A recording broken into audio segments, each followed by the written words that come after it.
Hello, everybody. This is Jennifer Matarese, and before I get started with the episode today, I'd just like to take care of the usual housekeeping. For starters, paid requests are now reopened. If you're interested in submitting a disaster request, please double-check the list of requests I most recently posted to the podcast Facebook and Tumblr accounts to make sure your request has not already been made. Also, please look through past episodes to verify I haven't already covered the disaster in question. To submit a request, you can send a donation of $30 or more to the podcast PayPal at disasteraria@mail.com, on Venmo at Disaster Area Podcast, or on Cash App at Disaster Area Pod. Just add the name of the disaster to the notes on your donation. If you have an idea for an episode subject but you're not sure if it qualifies, feel free to message me and I can approve one way or the other. The subject from this particular episode was chosen by Stacy, and I'd like to thank them for the request and for the donation. If you'd still like to help support the podcast, you can do so with a one-time donation through PayPal, Venmo, or Cash App, or on a per-episode basis through Patreon at www.patreon.com/disasterareapodcast. A per-episode donation of even as little as $1 an episode can help me do things like pay the rent and keep the lights on. So if you do join the Patreon, you will get new episodes ad-free as soon as I record them, rather than waiting until they are released. And if you do become a patron, I would very much appreciate it. You can also follow the podcast on Facebook at Disaster Area Podcast, on Instagram at Disaster Area Pod, and on Tumblr at Disaster Area-podcast. Also, please think about rating and reviewing the podcast on whichever podcast app that you might listen to me on. And as always, the sources for each new episode can be found at disasterareapodcast.wordpress.com and in the episode description wherever you might be listening to me. The sources for this episode include an excellent documentary on the crash produced by the Charlotte Observer entitled 9/11/74, the untold story of Charlotte's deadliest plane crash, a CNN interview by Anderson Cooper about grief, an article from the Post and Courier out of Charleston entitled A Fiery Plane Crash on 9/11/74 Changed Charleston Forever. 50 years later, its scars linger. And a Charlotte Observer article by Scott Fowler titled Charlotte's Deadliest Plane Crash Has Finally Been Memorialized After 51 Years. The Charlotte Observer, by the way, has a lot of really good coverage on this particular disaster. A flight simulator reenactment of the crash from the YouTube channel of Alec Joshua Ibe, which Ibe, I'm not exactly sure how to pronounce it, but if you are very much into plane crashes, his channel is something that I would highly recommend. And the NTSB report on the crash. Also, just as a quick note, that in the previous episode, I attributed the request for the sinking of the white ship to Patricia. It was actually for Tom, and possibly for Patricia, but definitely for Tom. I don't remember Patricia. I don't remember if there was a second request for the white ship, but Tom initially asked for the white ship. No idea how that got mixed up, but thanks so much, Tom. With all of that taken care of, thank you very much for listening, and welcome to Disaster Area.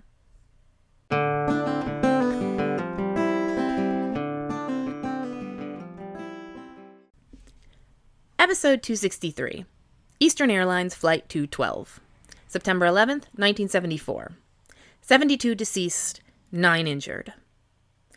You know how sometimes something terrible happens and it just ruins that day for the rest of your life? My grandma passed away on December 23rd, which was not unexpected. She'd been in terrible health for a while, she was 89 years old, and she had dementia, so it was a bit of a waiting game. What we were worried about was that she might pass away on Christmas, and that every year the weight of her loss would hang over the holiday for all of us, but especially for her kids, including my dad. Losing her on the 23rd was a small blessing in that way, but it still means every December 23rd we'll be thinking of her. Now, for obvious reasons, every year on September 11th, so many of us dwell on what happened that day, what we witnessed, what we felt. But of course, we tend to focus on what happened in 2011. It's not like that's the first September 11th we've ever had, of course, and previous September 11ths haven't been all that great. In 9 CE, the Battle of the Teutoburg Forest led to one of the greatest defeats in Roman history, leaving 16,000 to 20,000 dead. In 1275, southern Great Britain, of all places, was struck by an earthquake. In 1792, the Hope Diamond was stolen. In 1857, the Mountain Meadows Massacre ended with 120 pioneers traveling through Utah murdered by Mormon settlers and Paiute tribespeople working in unison. In 1881, the village of Elm in Switzerland suffered a disastrous rock slide which covered the town and killed 115 people. In 1905, an elevated train derailment in New York City killed 13 people. In 1916, the Quebec Bridge partially collapsed, leaving 10 men dead. In 1954, Hurricane Edna hit New England and left 29 people dead. In 1968, Air France Flight 1611 crashed with a death toll of 95 crew and passengers. In 1973, the Chilean coup toppled the government and replaced President Salvador Allende with dictator Pinochet. This happened the same day JAT Airways Flight 769 crashed in Montenegro and killed 41 people. And in 1985, the deadliest train wreck in Portuguese history left 150 people deceased. Now, I have gone on for quite a while and I could keep going.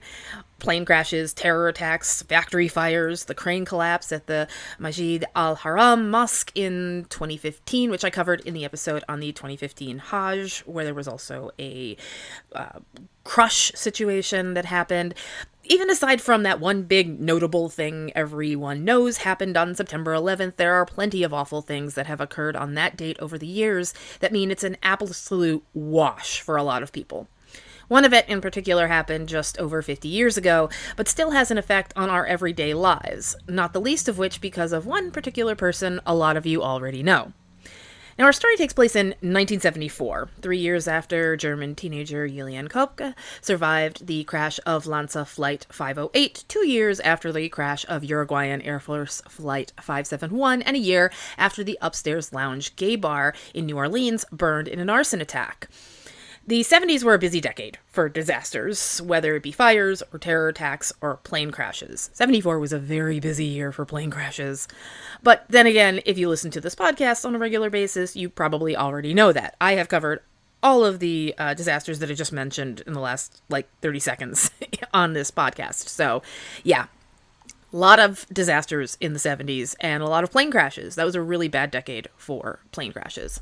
In any event, we start off our story at Charleston Municipal Airport in Charleston, South Carolina, bright and early in the morning.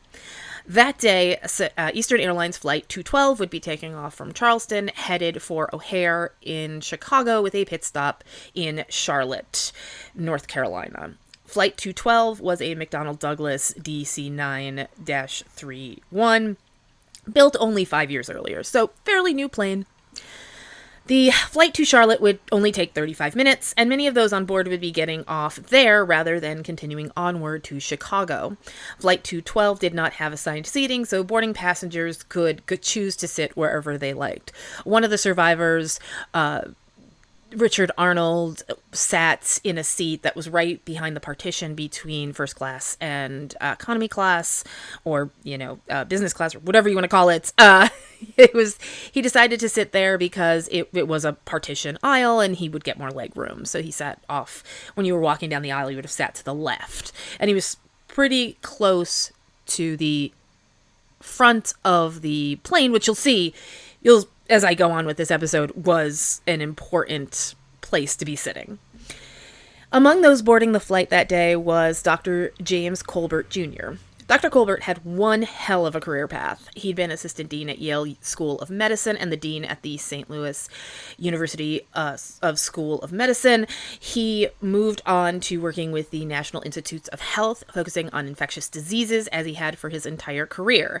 Now he was the vice president for academic affairs at the Medical University of South Carolina, helping to educate and guide the next generation of American doctors. But he was also a husband and a father. He actually met his wife because she had been, I think, in Haiti, and she had caught some sort of disease. And I don't know if that's why they met, but the fact that she had caught some sort of disease and he was an infectious diseases doctor, that might have been a part of it, but I didn't delve too deeply into that.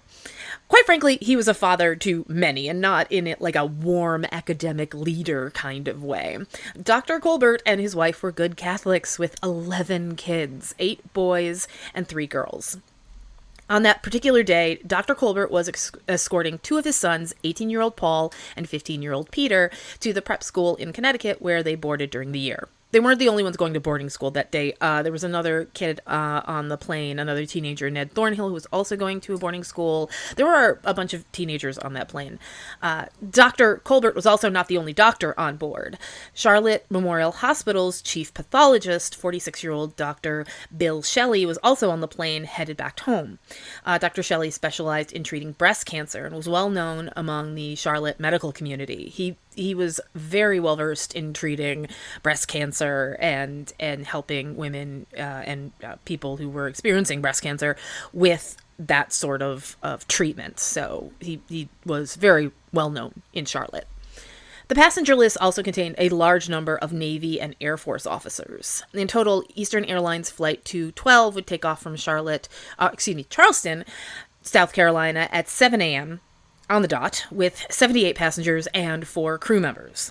The 4 crew members included a captain, a co-pilot, and 2 flight attendants, 26-year-old Colette Watson and 25-year-old Eugenia Kurth. Both Watson and Kurth had just gotten training earlier in the year. It's just the 2 of them taking care of 8 people. That's the only flight attendants that were in the cabin. Now you have 2 members of the flight crew. The captain was 49-year-old James E. Reeves, who possessed 8,876 hours of flying time. His first officer on this trip would be 36-year-old James Daniels Jr., who had 3,016 flight hours under his belt. So these are 2 people who should be very well versed in flying this particular aircraft. It was creeping towards 8 in the morning when Flight 212 started its landing into Charlotte Municipal Airport. Now, it was around 7:30-ish, so it's bright and early in the morning. Flight Officer Daniels would be in command of the plane as it descended for landing, with Captain Reeves handling the radio and monitoring the instruments, as always happens. You have one pilot who is in control of flying the plane, and the other pilot, at times like this, is handling the other sorts of things that need to go on in the cockpit.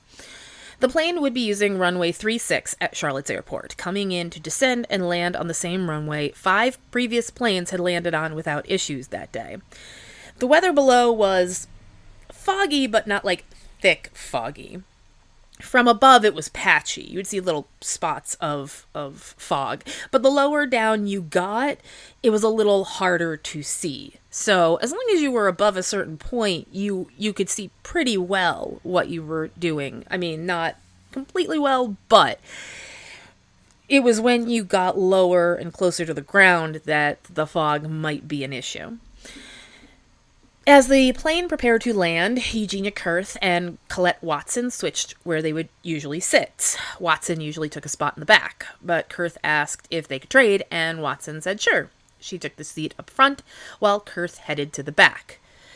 As Flight 212 approached Charlotte, the flight got in touch with Charlotte Terminal Information Services, or ATIS, A-T-I-S.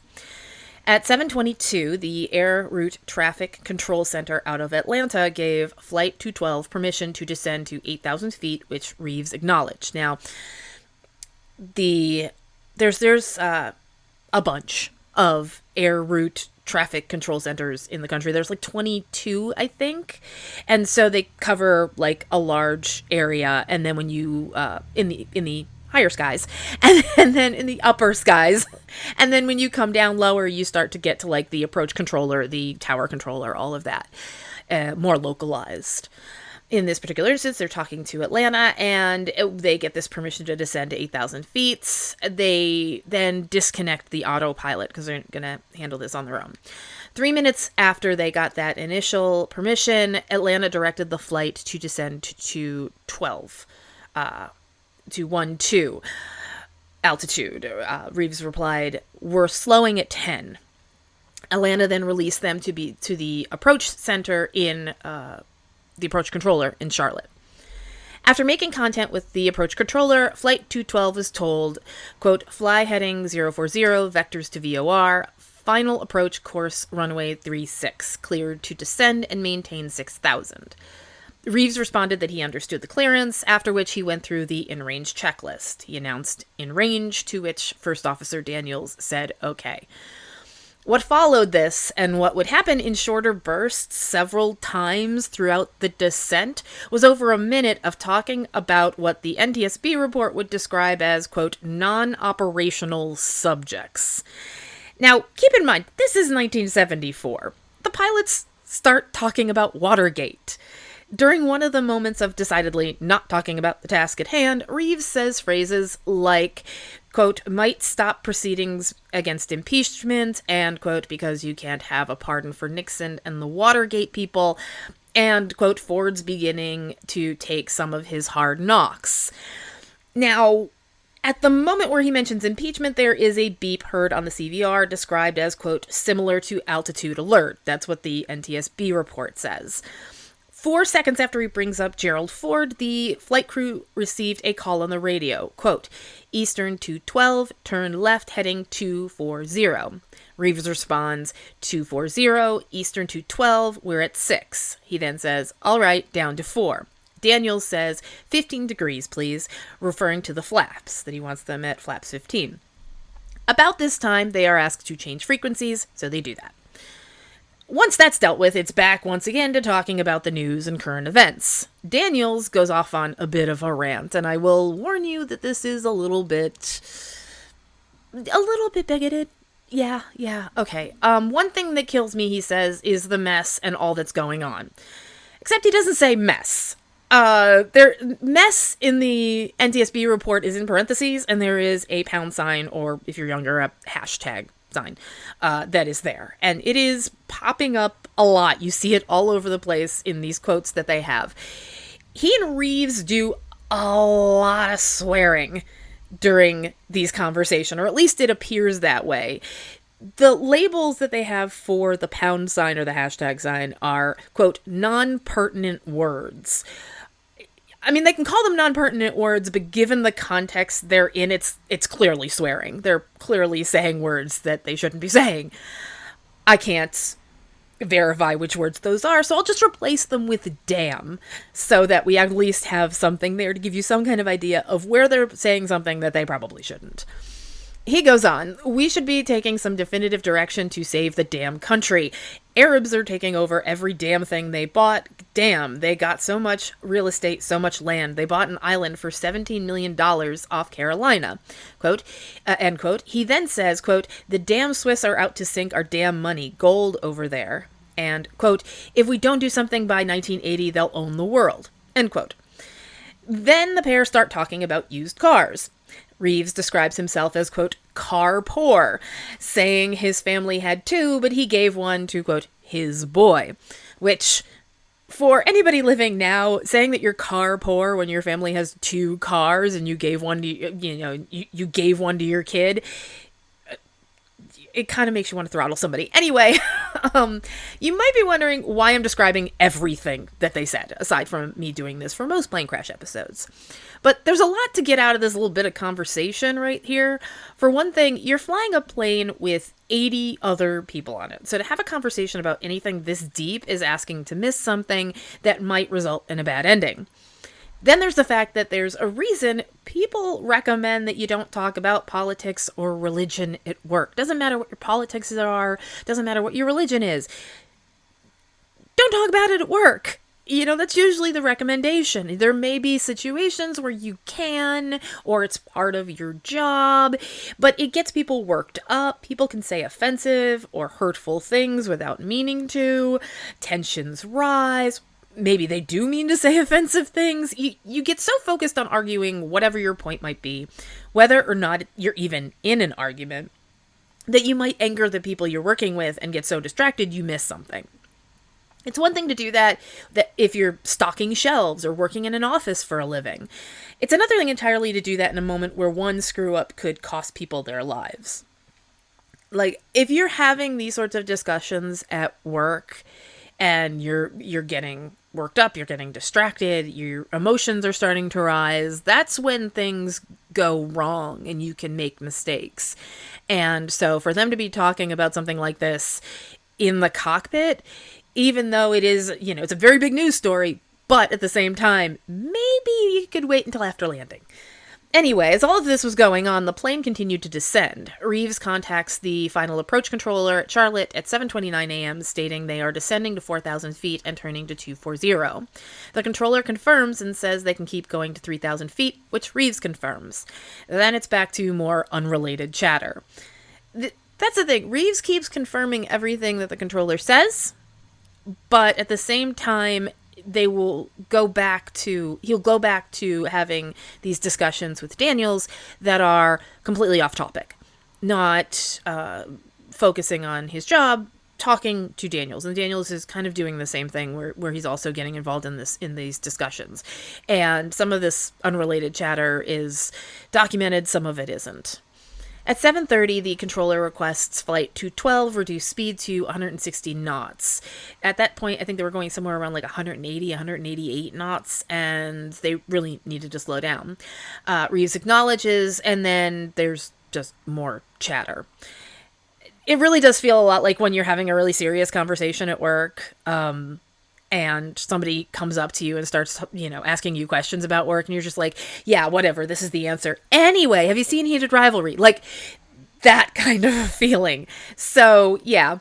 The controller tells the flight crew to turn right to a heading of 350 degrees and that they are cleared for a VOR approach into runway 36. The controller then tells them they are 6 miles south of the Ross intersection, the marker that precedes the runway, referred to as the final approach fix, or the FAF. It's about this time that Reeves says, "That's Carowinds." I think that's what it is. What he was referring to was Carowinds Tower, a tall, brightly lit structure in the Carowinds amusement park to the south of the airport. One of those towers that lifts you up on a platform to view the entire park. It picks you up, you look out, and you can see, oh, look at the beautiful view, and then you come back down again. So it's very tall, and it's very, very brightly lit. More specifically, given the instructions that Flight 212 was receiving at that moment, the tower, the Carowinds Tower, was 1 3/4 miles south-southwest of the Ross intersection. If you look up the Carowinds amusement park on Apple Maps or Google Maps, you can see it just to the south-southwest. It's not that far. It's really hard to miss it. There's the amusement park, and then right above that is like a town area, and then right up to the left of that is the airport. For the approaching Flight 212, Carowinds Tower would have been ahead of them and to the left out the window. Reeves brings up Carowinds Tower at 3:32 a.m., and the two keep talking about it. The plane had about 2 minutes left to live, and Reeves and Daniels spend 35 seconds of that time talking about Carowinds. And it's not even like a deep conversation. It's like, that's Carowinds. Is that Carowinds? Carowinds is to the back of it. No, that's Carowinds, all right. It's definitely Carowinds. Like, it's just that. There is a diagram in the NTSB report of what was said and when as the plane descended toward the runway. There'll be lines extending from this slope downward, and the spoken words are vertical, and they are above it. This section of that diagram is one line after another. They're just crammed so tightly together that it's really hard to read. That's how this conversation is going. It's just one line, and it's just talking and talking and talking about this tower and saying basically nothing. The last thing they say about it occurs at 7:32 and 46 seconds. During this time they were talking about Carowinds Tower, Flight 212 descended until they were below 1,800 feet. They weren't supposed to be below that altitude until they passed the Ross intersection, which they hadn't done yet. Of course, that's difficult to tell if you're too busy looking out the window of your airplane for the beautiful and enchanting Carowinds Tower.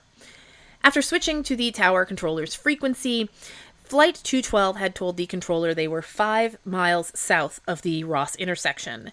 The controller told them to keep going and that there was one more plane landing ahead of them before it was their turn. It was also in the middle of the discussion about Carowinds Tower that the terrain warning alarm went off. The terrain warning alarm sounds when the plane reaches 1,000 feet in altitude above the ground. The thing is, sometimes at work you get a warning so often or always at a certain time, and you just learn to turn it off and keep going. It's one of those alarms that you just kind of go, oh, okay, and then you just ignore it. So it wouldn't be a huge stretch of imagination to picture Reeves and Daniels dismissing the alarm because it never meant anything serious before. It was just something that popped up all the time. They just got used to turning it off or ignoring it or whatever.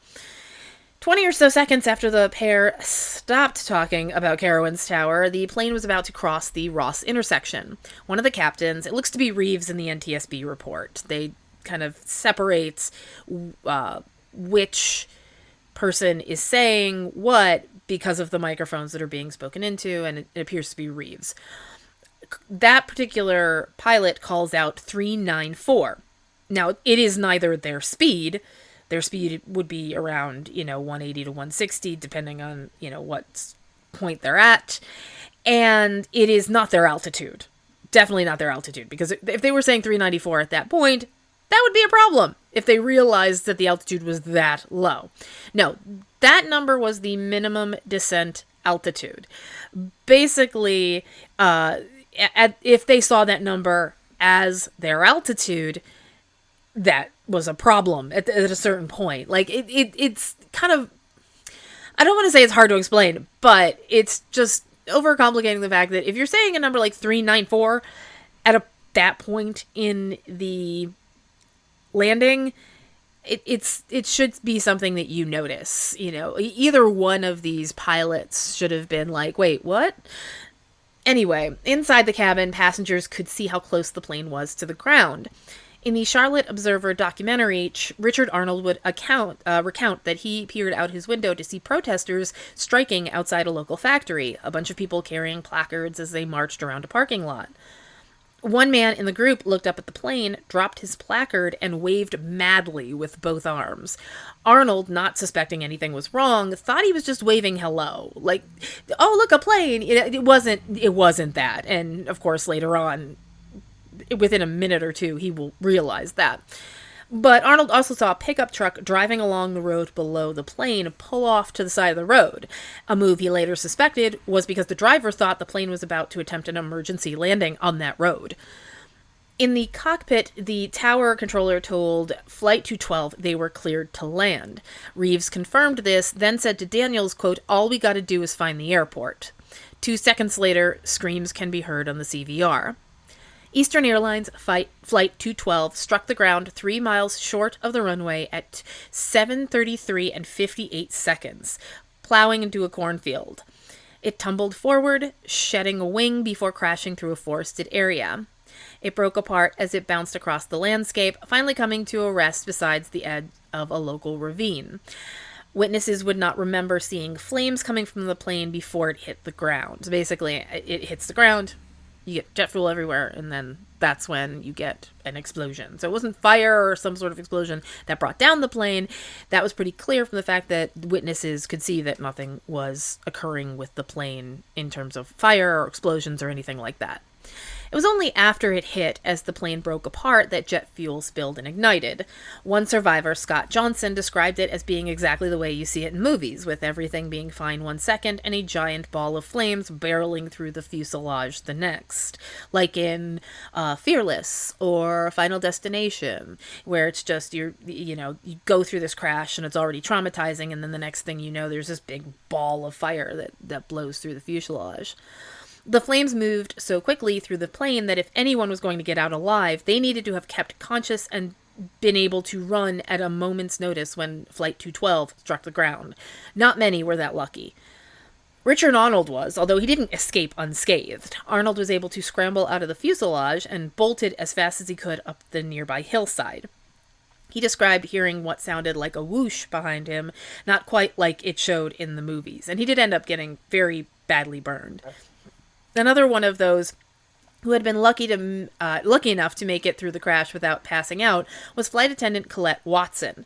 Watson immediately freed herself from her seat and tried to get into the cockpit, but understandably, the cockpit door was locked to prevent being taken over by hijackers, that sort of thing. It was the 70s. There were a lot of hijackers. But Colette Watson was actually probably the only person on board who was not injured. Depending on which source that you look at, there is a reference to her getting some kind of ankle injury, but from the sound of things, she didn't get any sort of burns, she didn't get any sort of serious injuries, anything like that, so she was really in a good spot to help others, especially considering that she was a flight attendant. She would have been trained for this sort of thing. She's trying to get through the cockpit door. She cannot. And then passenger Frank Mihalik came up to her, covered in second-degree burns on the upper half of his body. His own injuries were bad, but not so bad that he couldn't help Watson try and get to the crew in the cockpit. They did, and inside they found Captain Reeves already deceased. The descriptions that I saw of what happened didn't say if they were able to get through the door itself, but they get him out through the window next to him. Flight Officer Daniels, was still alive. That's the one that they got out, not Captain Reeves, by the way. He was broken and grumpy from the sound of things, but alive. There's a reference in a comment on Alec Joshua Ibe's flight simulator recreation of the crash from Frank Mihalik's son, Daryl. And he stated, quote, "He dragged the co-pilot, turns out not only to be a terrible pilot, but an extremely ungrateful SOB, with 2 broken legs and a flight attendant who hadn't even a scratch, away from the fuselage before it totally went up in flames." End quote. In the Charlotte Observer documentary, flight attendant Colette Watson was described as the only survivor to walk away without a scratch, and that she and passenger Frank Mihalik were able to pull Flight Officer Daniels out of the cockpit through a broken window.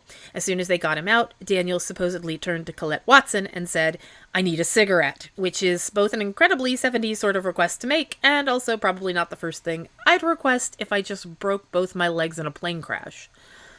Only 10 out of 82 of those on board Eastern Airlines Flight 212 on September 11th, 1974, would survive after the plane crashed upon approach into Douglas Municipal Airport in Charlotte, North Carolina.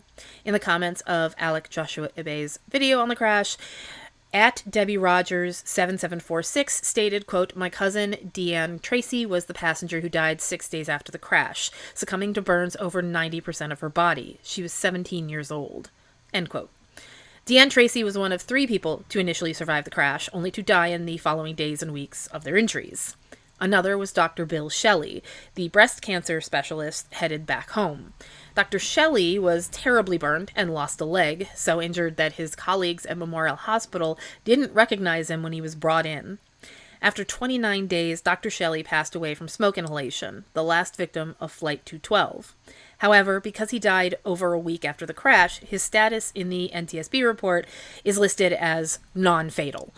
So, depending on which agency you're looking at or which report that you're looking at in terms of this particular crash, it may say, have a different number of victims because they may or may not count Dr. Shelley as a victim. Considering his injuries were from the plane and he died of smoke inhalation and that is what killed him, I would consider him definitely a victim of this plane crash. As the disaster was unfolding, air traffic controller Pete Hogan peered out over the fog, spread out over the airport, and saw smoke rising over the fog. He would tell himself, "I sure hope that guy didn't crash," but it was soon clear enough that the flight had missed their approach for landing and struck the ground miles from the runway. This area was out in the middle of nowhere.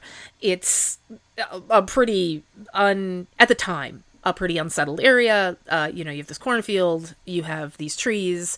There aren't a lot of homes and stuff out there. So they were fortunate enough that they didn't strike anything on the ground. There were reporters that were at the Charlotte Observer. Like I said, they had really good coverage of what happened in this plane crash because they had all these reporters there, and there's a reference in the documentary, I think it was, to that they needed to be there just in case of a plane crash. That's what they used to say. And now there's this plane crash and they have to get in there. One of the reporters, I believe his name was Mark Etheridge, said that he was able to get into the site by getting into an ambulance and hiding under the gurney until they could get past the police lines to get in there. So he was able to get in there and document what's going on, and they could take pictures. There was a lot that the Charlotte Observer was able to do to cover this crash, and it speaks a lot for local reporting and how important it is. The National Transportation Safety Board quickly went to work investigating the crash of Flight 212. An inquiry was held over several days in November, with multiple people testifying in a hotel ballroom in Charlotte about whatever they could contribute, including First Officer Daniels.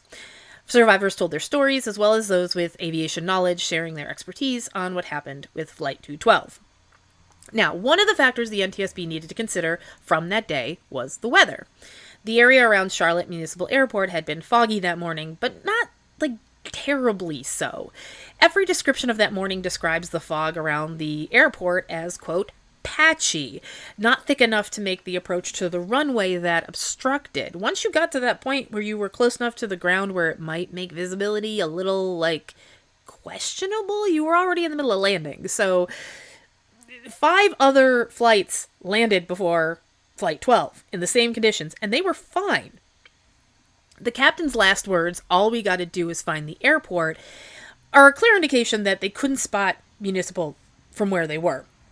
The fog closer to the ground must have been obstructing their view at least somewhat, but they were also lower than they should have been at that point in the landing. They were in the wrong place at the wrong time, quite literally. Then it was time to check the plane itself, looking for anything that might have been wrong with the vehicle. But they couldn't find anything in regards to the DC-9 that had failed in the run-up to the crash.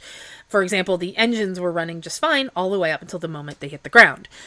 Everything that was going on with the plane itself was fine. It wasn't the problem. It was very much a, PEBCAP? Problem exists between chair and keyboard that is used or was used, I'm not sure if still used, by people in IT to describe when there is a problem with a computer and they go to check it out and it turns out that the person who's doing it is just an idiot.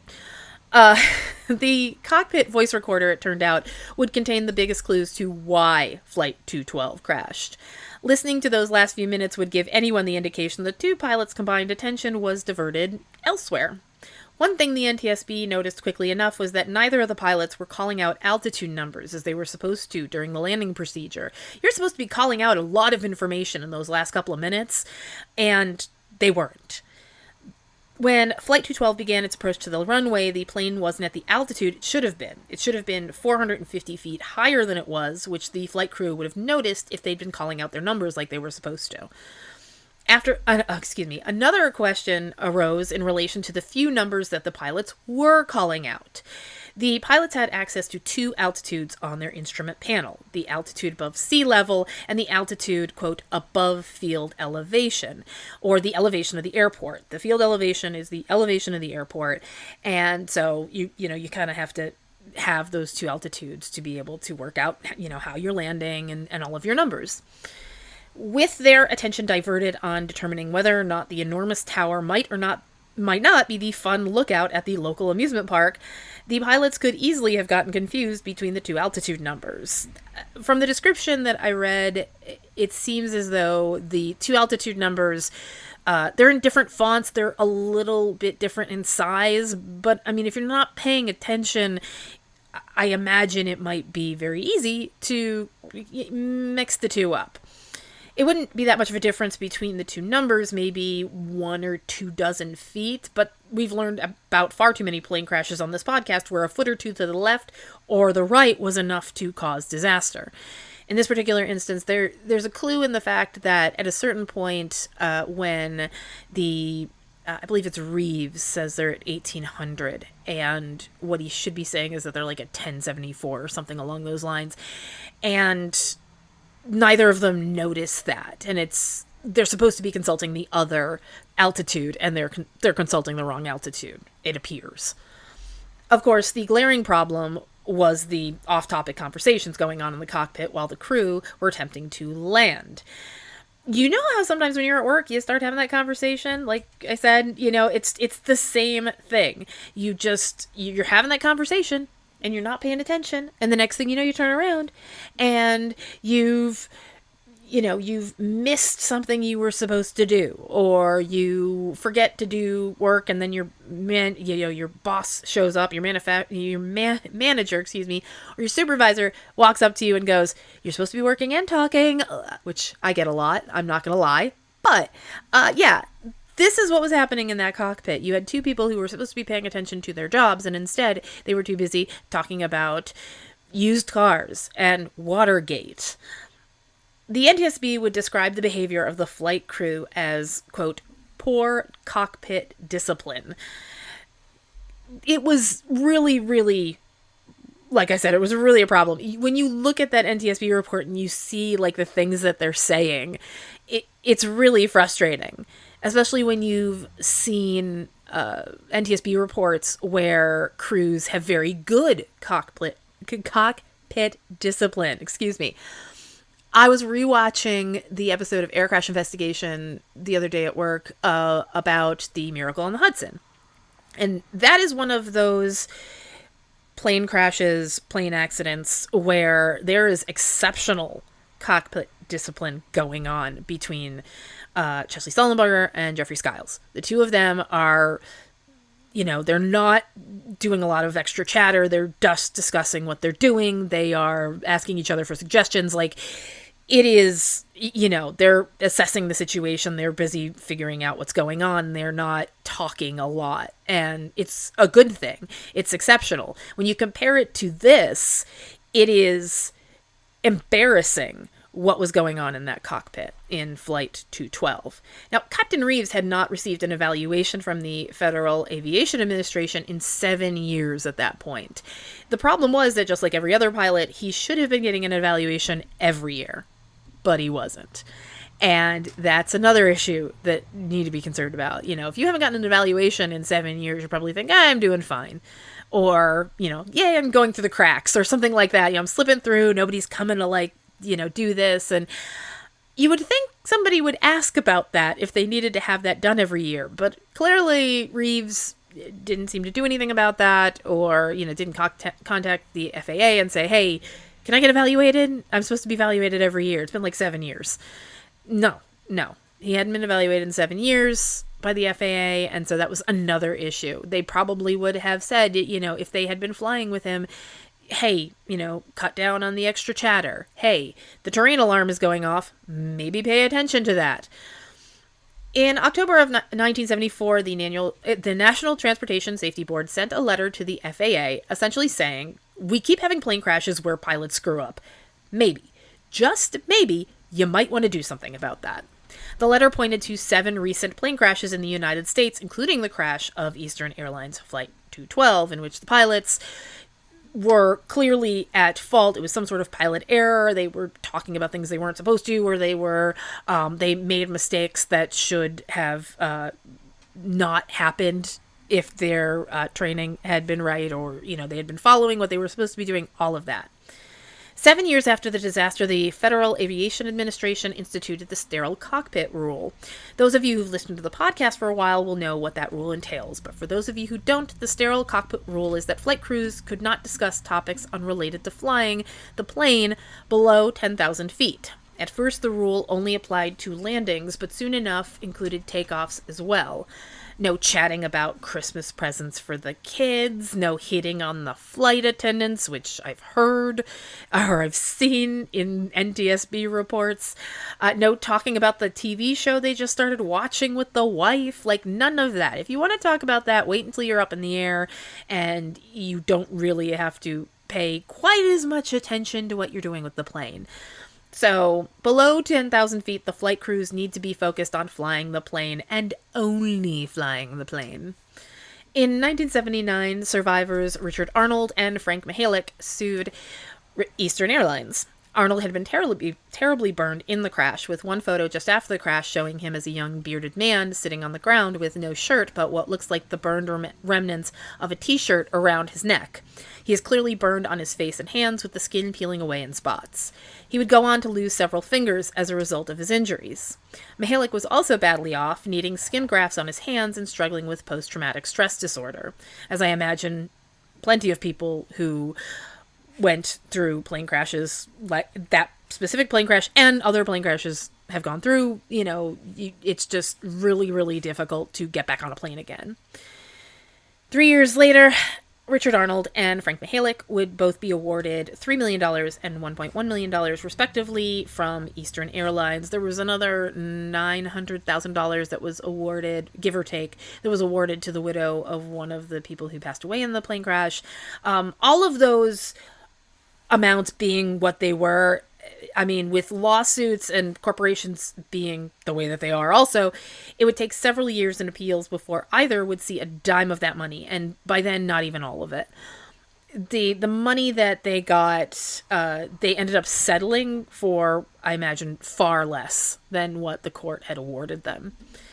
Around 75 other victims and families of victims who filed lawsuits against Eastern Airlines would eventually settle for about $22 million, or nearly $100 million in today's dollars. Eastern would finally go under in 1991. In the Charlotte Observer documentary, attorney Gary Hemrick, who represented Richard Arnold in the lawsuit, stated that he recalled someone at the time, he believes Frank Mihalich, telling him that he wished the discussion from inside the cockpit would have been piped into the cabin for the passengers to hear. That way, Mihalich, presumably, could have banged on the cockpit door and said, "Hey, pay attention and do your job." As Hemrick quoted Mihalich as saying, quote, "I'm on the bus and you're driving off the cliff." Frank Mihalich would pass away in 2012, on, of all days, September 11th. Flight officer James Daniels would lose his license to fly following the crash, but only temporarily. Within a year or so, he applied to get it back. It took him a little while, but he did end up getting it back. And as I understand it, he didn't fly for Eastern, but he did fly like cargo and non-commercial airline flights, for the rest of his career. There was no memorial for the victims of Eastern Airlines Flight 212 for a good 50 years. The place where the plane crashed looks to be a rural area with roads, but not much else nearby in photos following the crash. But now that area has been settled with suburban homes, and the trees destroyed by the plane crash have long since been replaced with thick tree growth.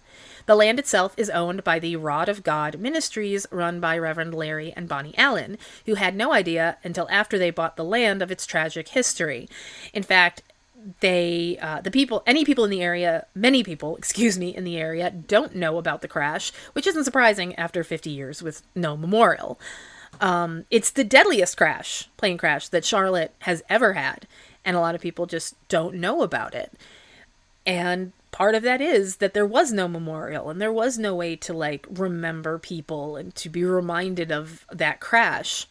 Then in 2025, a metal bench and a sign were dedicated in Airport Overlook Park near Municipal on September 6th, the Saturday prior to the anniversary of the crash. If you were to go to the park today and you sat down on that bench, the sign would be right in front of you, impossible to miss. When you read the sign, you would see it says, quote, "Forever remembering Eastern Airlines Flight 212 on final approach 5 miles south of this memorial, September 11th, 1974. Federal Safety Regulation Sterile Cockpit Rule enacted as a result of this tragedy." Elsewhere in Charlotte, at the Sullenberger Aviation Museum, obviously renamed after Chesley Sullenberger, which contains the plane that Chesley Sullenberger and Jeffrey Skiles successfully landed on the Hudson River as U.S. Airways Flight 1549, there are memories of Flight 212 here and there. The museum contains the flight data recorder, looking almost pristine given what the plane which carried it went through. And on a patio of the museum where engraved bricks make up a section, I'm presuming, like those sponsored bricks that you can buy for places if you donate money to them, several include the names of people who had been on board the doomed flight, victims of that tragedy. If we're being honest, the main reason most people know about Eastern Airlines Flight 212 these days is because of someone who wasn't even on the plane that day.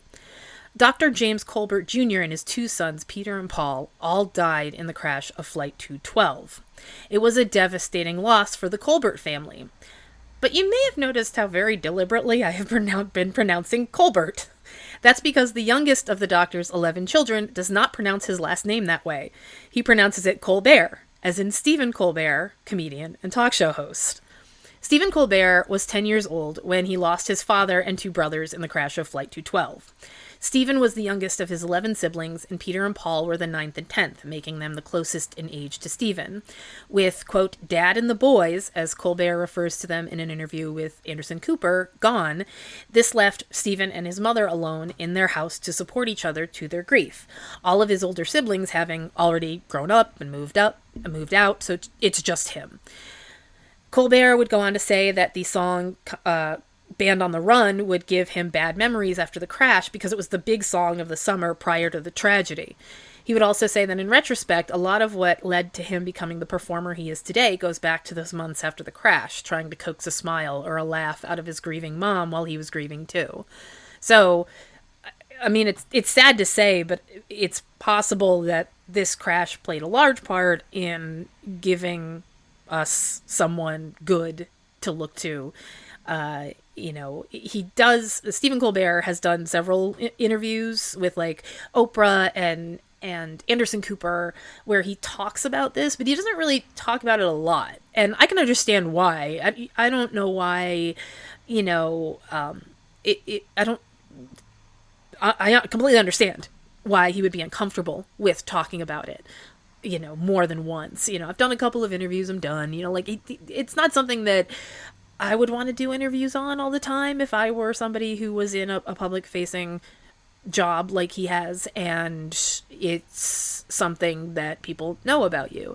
And he just is very clear about how, his family kind of came together and how their faith as Catholics was very supportive of what they were going through, and just really helped them get through and kind of not put it behind them and forget Dad and the boys, but support them through a difficult time like that.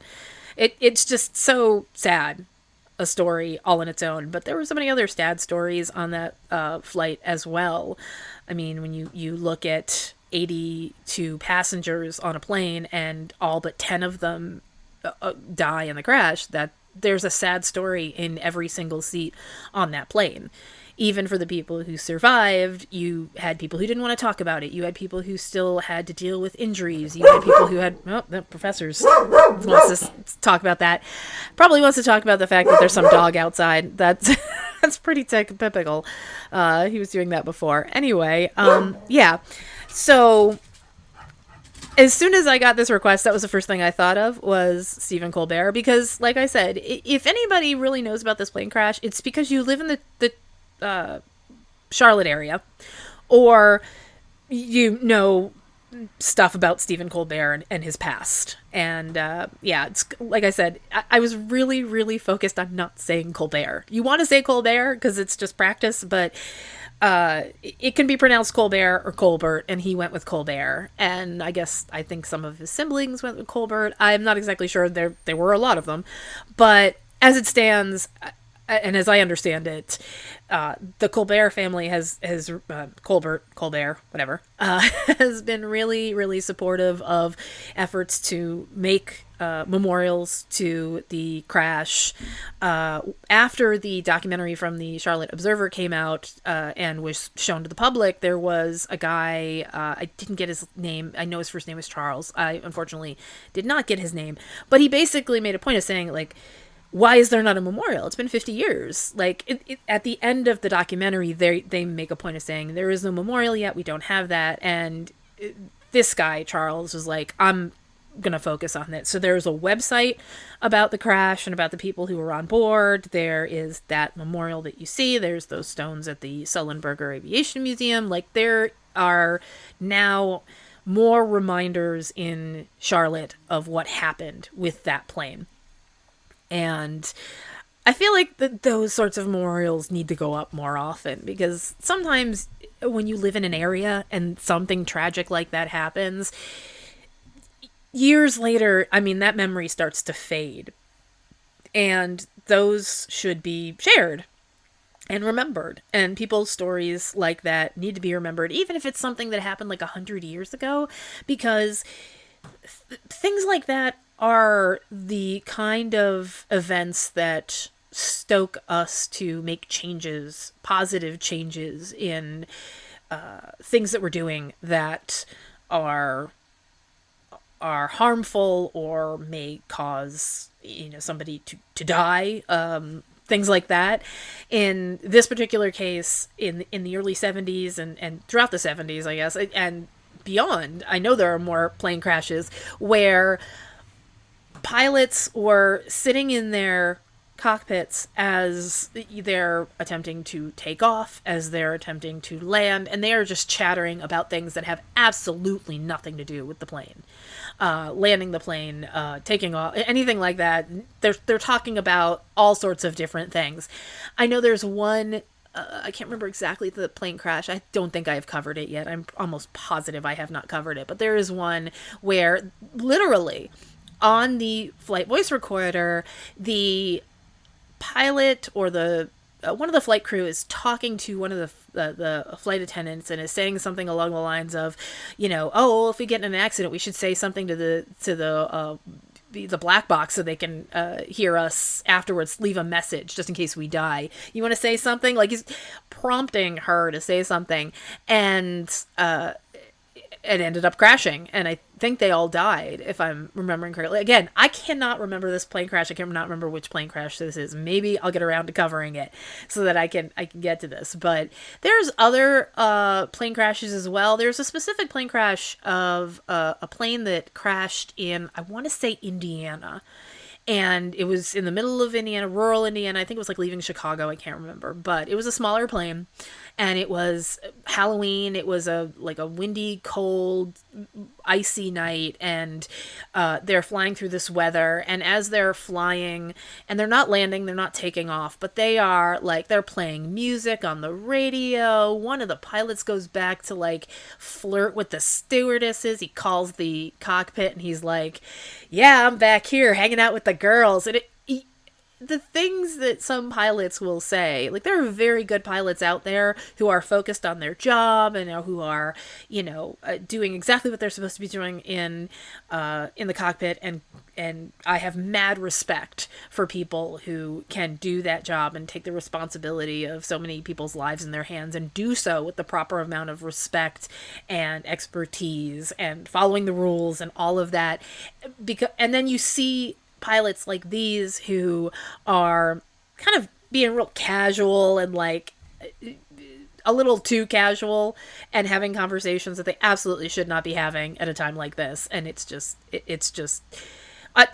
equal parts frustrating and maddening. You want to set things on fire.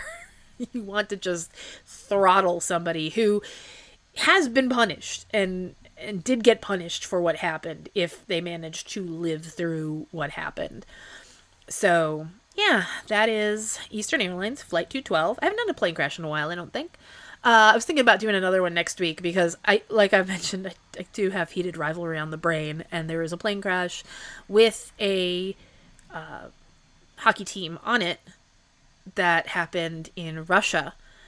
And I thought about doing that, but I figured doing two plane crashes in a row, I don't like doing two of the same disaster in a row if I can help it. So I'm not doing a plane crash next, but we'll see what I can manage to scrape together in the next week. And I apologize for putting this out today, but I'm trying to get myself onto a schedule here, and I'm working on it. And I needed to write a little more on this one, so there was that. But next week, hopefully, I will get the episode out on Thursday, and you will be able to listen to that. I'm going to hopefully try to do one that I've been meaning to finish for a while, and get that done. And it may mean that for people who are on the Patreon, you will get 2 episodes, where people who are on the main feed will get 1. So keep that in mind.